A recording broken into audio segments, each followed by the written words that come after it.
Aš pati esu teta gydymo praktikė, instruktorė. Ir šiandien per tą trumpą laiką, kiek čia turime, su kolega Vitalijum papasakosim jums apie knygą, apie patį metodą, kas toje knygoje yra, kaip jūs galite pritaikyti, ir apie mokymus teta gydymo, kurie vyksta Lietuvoje. Ir tuomet iš karto tada perduodu žodį kolegai Vitalijui Praskėliui, kuris taip pat yra teta gydymo praktikas ir instruktorius. Ir mes abu po truputį jūs pasidalindami papasakosime. Ačiū.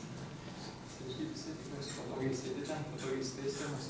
Šioje klasėje pakliūsime į kitą realybę, nes tai knyga, kuri mums parodo, kad realybė keičiama ir tai yra moksliškai pagrindžiama. Knygos pristatymas Kaune truko 3 valandas ir 2 valandas dar atsakinėjom klausimus, viso 5 valandos.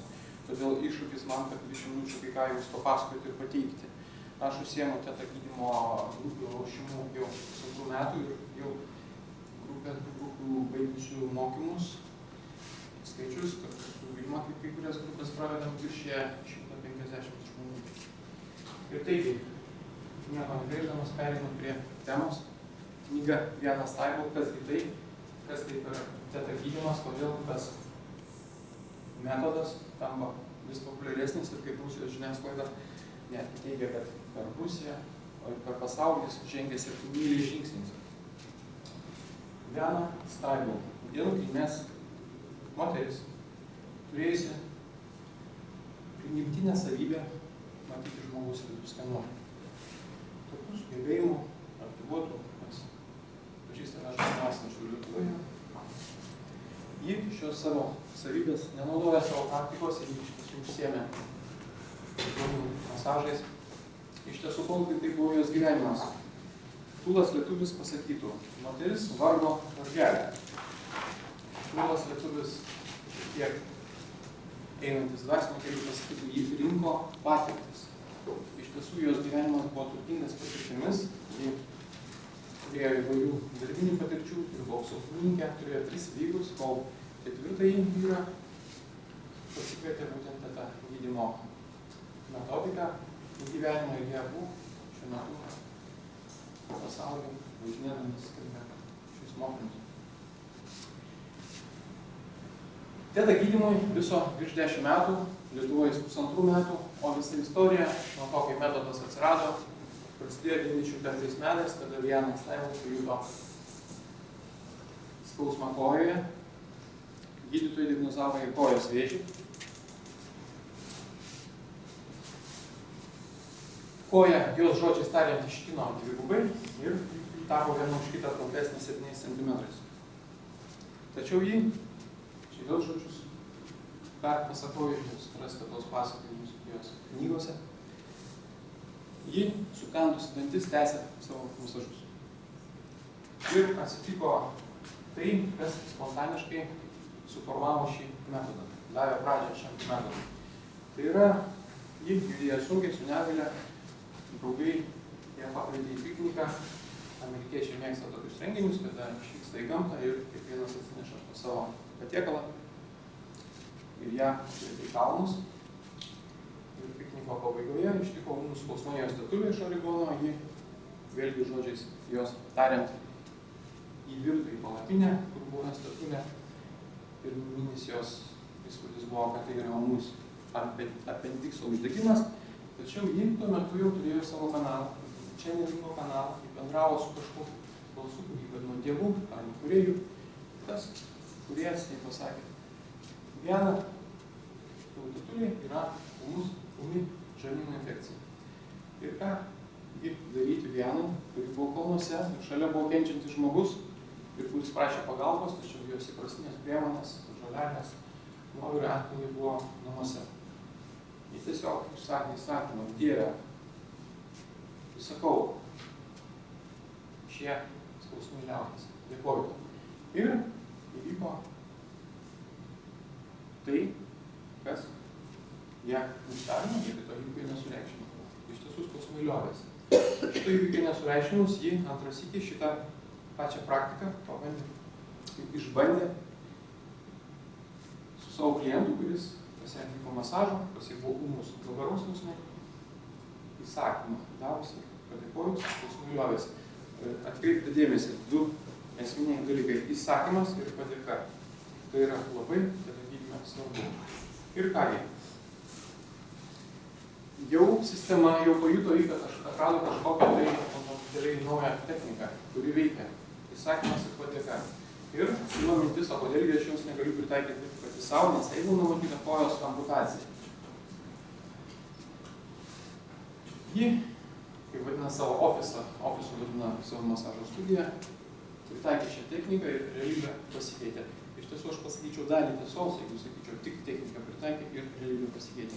Iš tiesų ji turėjo pirminį įsitikinimą, kad jos liga negalavimas yra dėl to, kad jūs teršo su gyvsidabru, nes prieš tai buvo dirbusi chemijos gamykloje ir buvo atlikusi visas klinikinės organizmo valymo procedūras ir tikėjo, kad priežasties srityje nėra. Dabar tas momentas mūsų sąmonėje įvyko tai, ką mes vadinam stebuklu. Ir aš truputėlį paliesiu, kaip tai planinės mechanikos požiūrį gali vykti. Iš tiesų realybės pasikeitimų mes turime ir savo grupėse. Šiandien laiko limitas yra, tačiau po grupės aš mielai atsakysiu jūsų tą klausimą. Įvyko realybės pasikeitimas 2014 metais Sankt Peterburge, instruktorių kursus, aš mačiau ją glaustančią tą savo koją, ji tavo sveika ir ji pradėjo šitą metodą taikyti savo klientams, kol jai tas vadinamas čederingo kanalas, su kuo jinai bendrauja, pasakė vieną, tu turi šiuo metodu išmokyti visus žemės žmonės.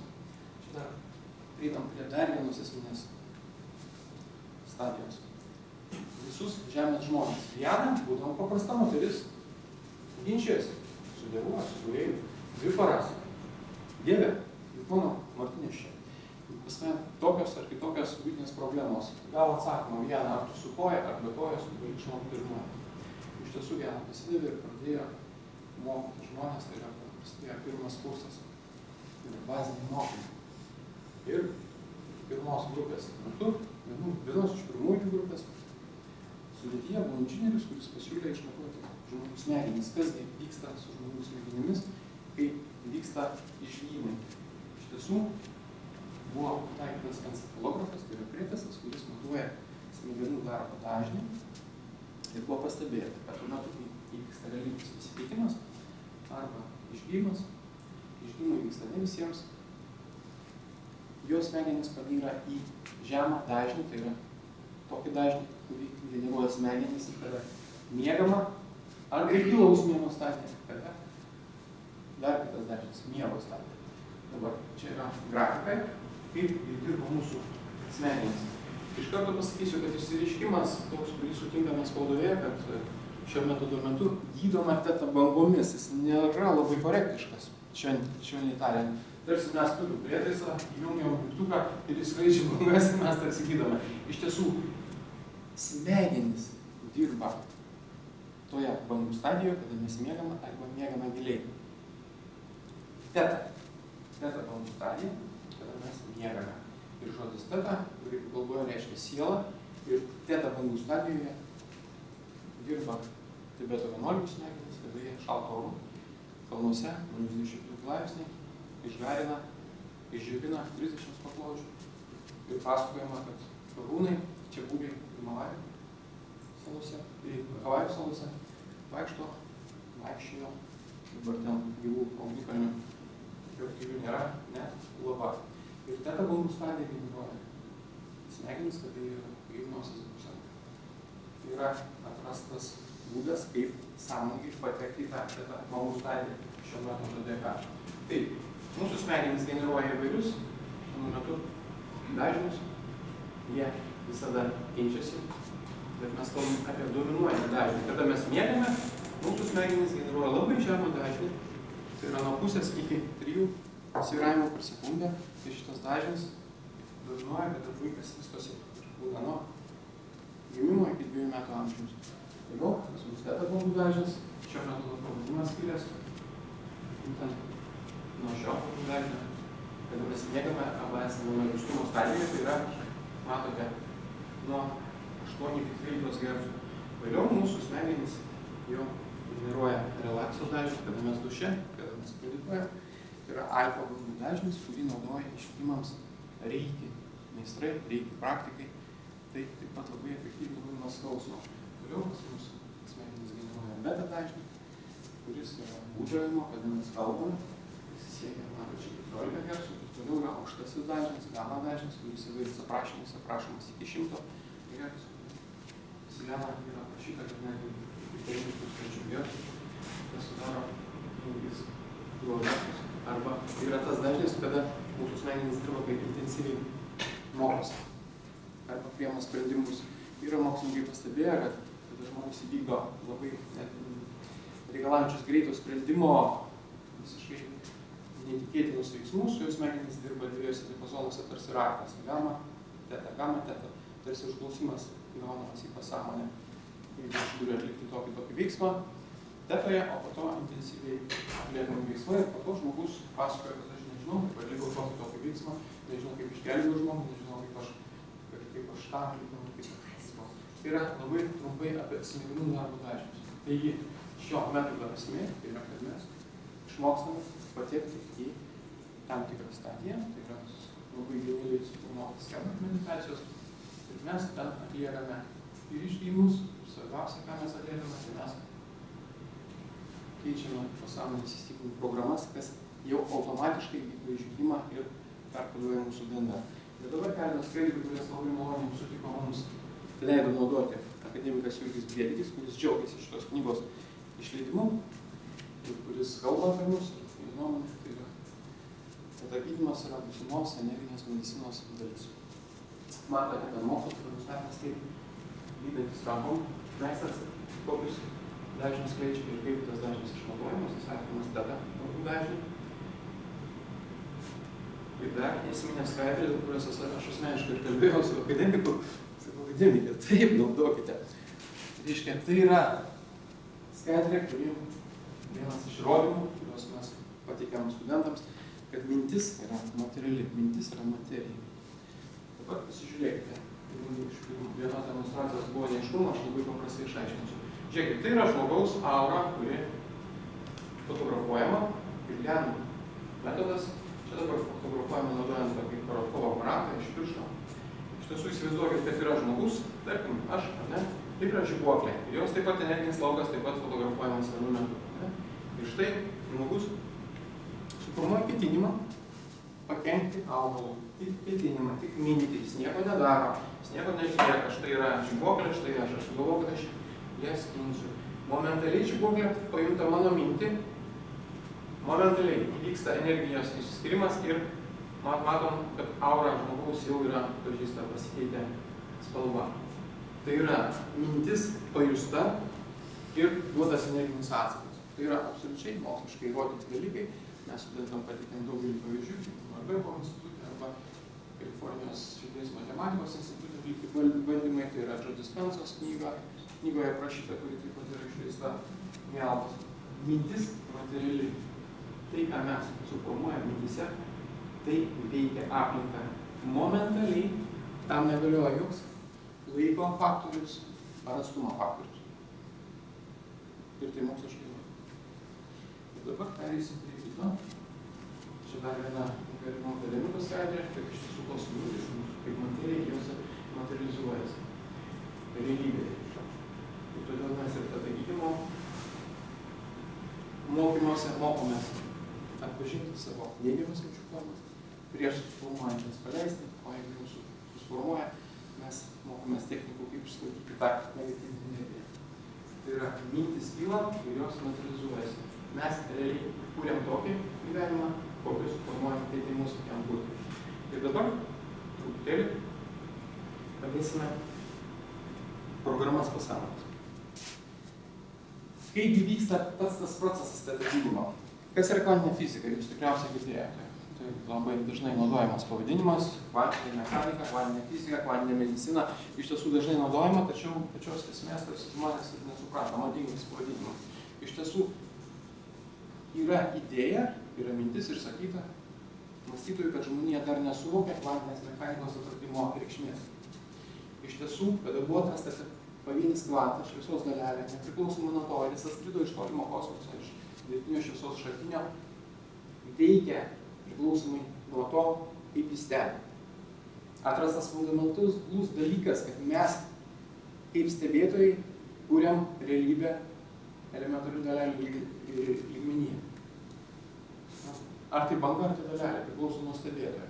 Iš čia kilo pavadinimas kvantinė fizika. Ir iš tiesų, ką mes atliekame teta gydyme, tai iš tiesų mes atliekame tą stebėtojo poziciją. Išsakė atsakymą, padėkoja ir stebėdami jau baziniuose mokymuose, mes 3 dieną išmokstame stebėti jau DNR molekulių pasikeitimus, gydome netgi genetinius sutrikimus. Nors 1 dieną ateina žmogus ir o kas čia yra, kaip čia yra. Ir darbas, mes momentaliai nustatome išmokę kūno testus, mes naudojame taikomosios kinesiologijos taikomaisiais testais, mūsų kūnas atsako ne tai, ką mūsų sąmoningas protas mano, kad tai turi būti, kūnas atsako tai, kokia programa yra pasąmonėje. Ir jeigu psichoterapeutai visada teigia, kad oho, darbas su pasąmonė, oho, tai yra rimtas darbas, jam reikalinga daug laiko, iš tiesų jie teisų, jie dirba lėtuoju būdu, kad tas sąmoningas protas perprogramuoja pasąmonę. Mes dirbam greituoju būdu. Vakar aš bendravau su pedagogine atstovė Rusijai Natalija Lapšičeva ir dar sykį gavau patikrinimą. Aš klausiau, kokie jos planai, ji gana ilgai dėstė Sigos metodą. Jos žodžiais tariant taip. Tai yra vienintelis metodas, kurio nelaikysis dar ilgai judėsis, nes yra taip pats greičiausias šiandien sukurtas metodas keisti realybę. Iš tiesų visi metodai veiksmingi, visi nuostabūs, metodų labai daug, tačiau tai efektyviausias metodas keisti realybę. Ir mes nustatę įstikinimų programą, ją galime testuoti. Testas rodo taip, sėdami seansą, atliko 5 minutės, testuojant tos programos nėra. Įvyko pasikeitimas programų.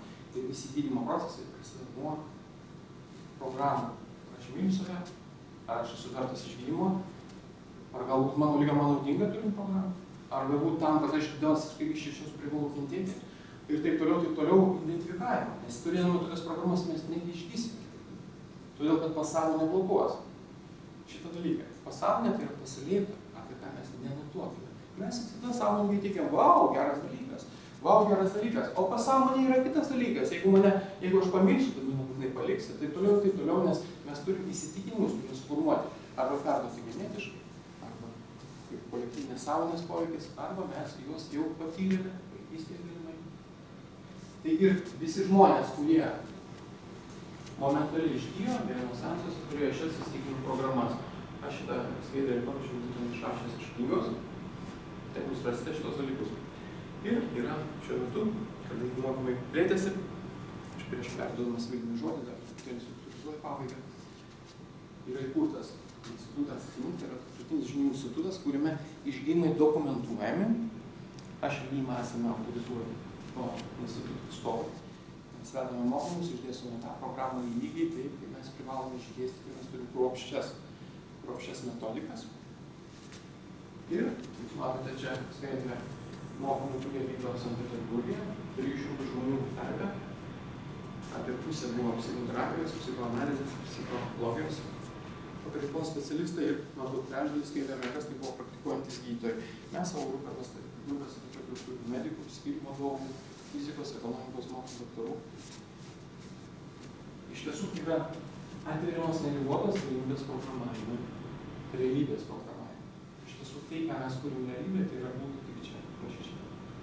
Kada aš Baikalo žinia mokiausi kurso DNR3, darbas su materija, mes dirbom su kuo? Su tom programom, kurios mūsų sąmonė ir pasąmonė teigia, kad kažkas yra neįmanoma. Mes mokomės baziniuose mokymuose. 75% skirta laiko praktikai. Tai yra mes iš karto, 1 valandą vienam žmogui. Jeigu vienas žmogus netikė, aš negaliu, jis paklauso, kad kitas matys, pradeda suprasti, kad ir jis kažką mato. Iš tiesų, matymas duodas visiems, tačiau dėka technologinės sistemos, dėka to, kad mes užversti technologijomis, mes patys kaip žmogus netobulėjame. Mes kuriame mikroskopus, teleskopus, mes skverėmės gilyn ir mažyn, tačiau pats žmogus dėl šito nepasikeičia. Plečiasi jo sąmonė, tačiau jo matymas, jo intuicija dėl šito nesivysto. Šitas metodas yra nauja žmonijos evoliucijos stadija. Aš taip jums sakau labai atsakingai. Iš tiesų tai yra nauja žmonijos evoliucijos stadija. Mes išmokstame ir gauname sertifikatus, gaunate knygas. Sertifikatai dalyvauja visame pasaulyje. Jūs galite tęsti mokymus bet kurioje pasaulio šalyje. Bazinius mokymus baigia Lietuvoje, jūs galite tęsti juos Australijoje, Zelandijoje, Brazilijoje, taip toliau panašiai. Jūs po bazinių mokymų jau esate praktikai, jūs turite teisę naudoti simboliką, kur dėsningai puoselėta. Aha, dar kelios skaidrės Vilma. Ji yra puoselėjama daugiau kaip 12 metų. Prieš tai šis metodas vadinasi Oriono metodu, tada išėjimas buvo į 7 vadinamą planą, į tą tetą būseną, kada mūsų smegenys nurimsta, buvo pakilimas vizualizuojamas pėdomis. Šiuo metu yra sukurta gynybų schema Vienos ir jūs šiandien šitą praktiką atliks.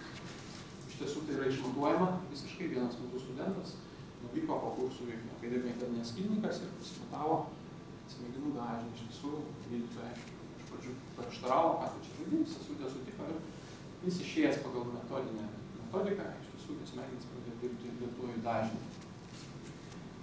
Ar tai, ką aš sakiau, jums aišku, klausimų kyla, nes aš čia kalbu iš savo varpinės, o jūsų varpinė kitokia, ir mes gal nesusigalvom. Ar aš aiškiai kalbu? Tikrai? Vau, super.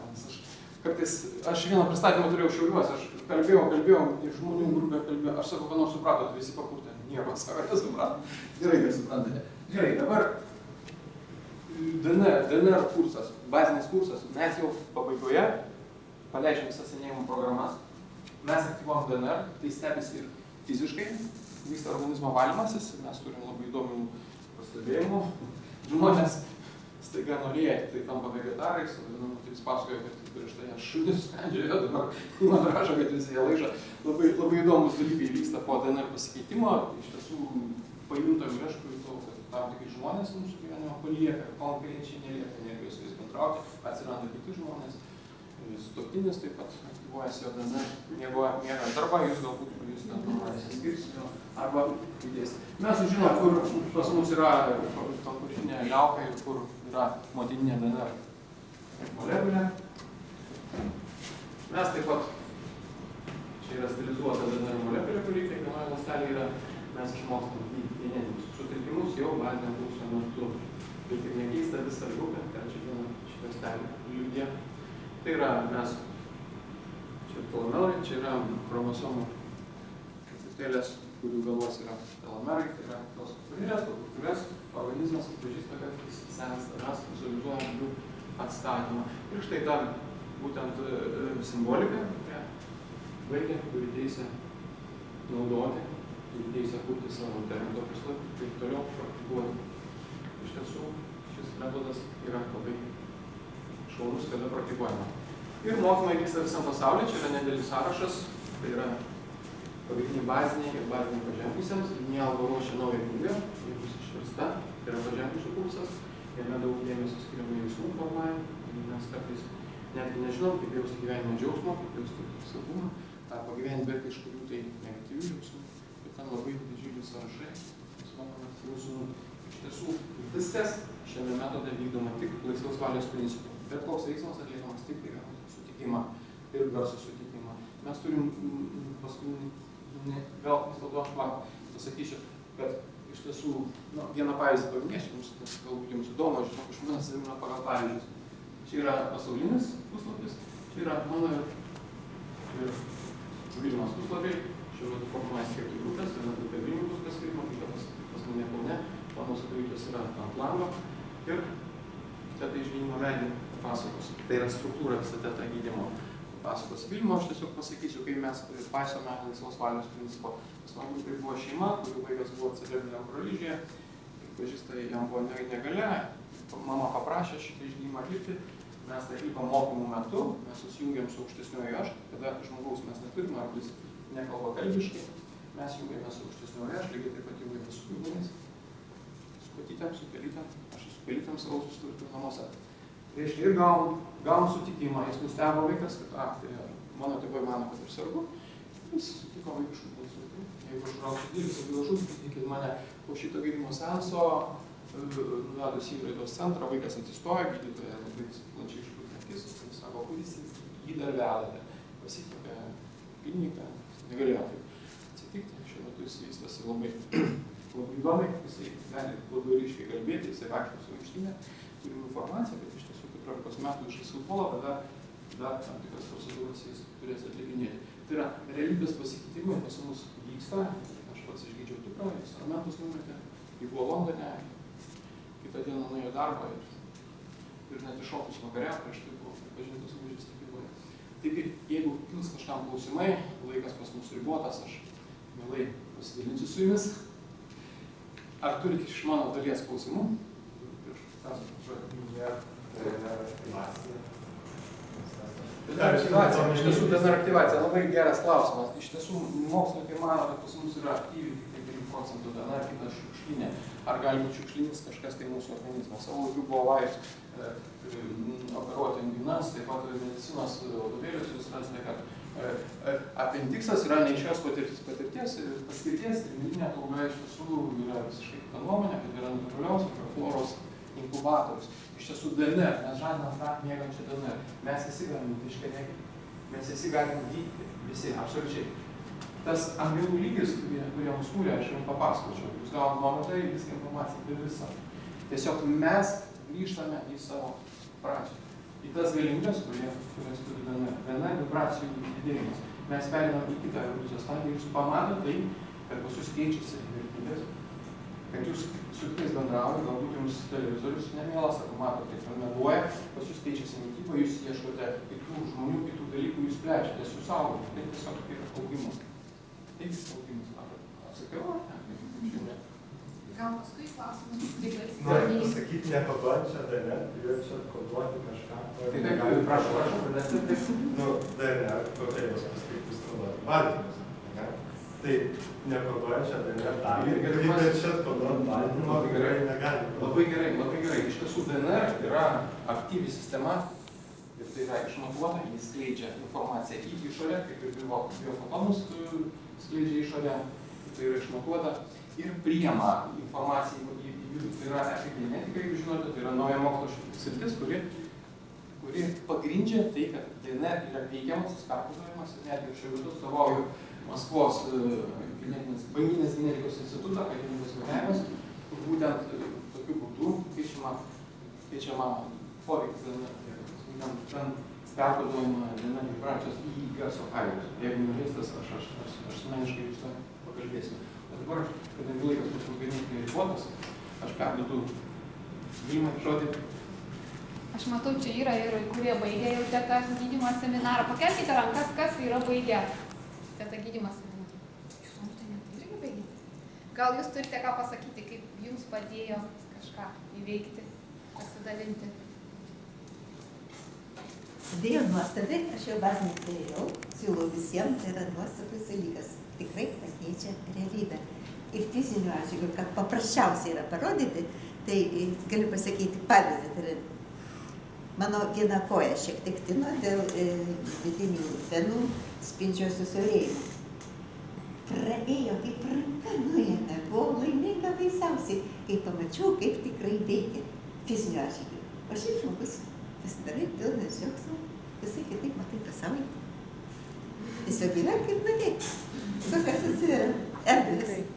Gal jūs galite kažką? Aš irgi pritarčiau, kad keitiesi pats kaip žmogus, tiesiog visiškai nebijai mirties, visiškai. Ir apskritai gyvenimas teikia džiaugsmą. Ir mūsų bendra pažįstama draugė Šiauliuose ir vedžiau seminarą. Man šiandien kaip tik stovint eilėje prie pietų paskambino ir sako, aš buvau pas gydytojus, pas ją labai blogas kraujas ir visi parametrai blogi, labai mūsų sveikata sunkiai. Ir ji visa džiaugsmingų balsų sako, mano visi parametrai geri ir hormonai susitvarkė, viskas susitvarkė. Gydytojai sako, kur, ką tu darai, ko tu gerai. O jis sako, aš buvau seminare. Ir yra ten, kas dar nepasikeitė, bet iš tikrųjų, sako, va, yra įrodymas, kaip jau fiziniam lygmenyje keičiasi. O iš tikrųjų, tam emociniam lygmenyje, tai, ko mes negalime pasiekti, tai labai greitai ir matosi, kaip pasikeičia. Ir kaip Viana yra atlikusi 10 000 seansų, skaitimų ir gydymų, begalybę momentinių išgydymų, kaip su didelėm nepagydomom lygom žmogus tiesiog akimirksniu pasveiksta. Bet dirbant jinai pastebėjo, kad kai